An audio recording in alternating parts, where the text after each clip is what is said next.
Uday sir தான் என்ன சொன்னார், விடுதலை இது விலங்கு சீரீஸ் பார்த்தீங்களான்னு கேட்டார். நான் சீரீஸ்லாம் பெருசாக பார்க்க மாட்டேன் சார் அப்படின்னா, டைம் இல்லை அப்படின்னு சொன்னேன். இல்லை அது நீங்கள் பாருங்களேன் அப்படின்னு சொன்னார்.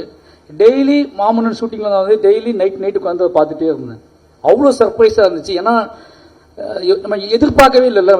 நம்ம என்ன நினைப்போம்னா, நமக்கு இருக்க சில விஷயங்களை வச்சுக்கிட்டு நம்ம இது இவ்வளோ தானே இருக்கும், இதானே இருக்கும், இதானே இருக்கும்னு நினச்சிட்டே இருப்போம்.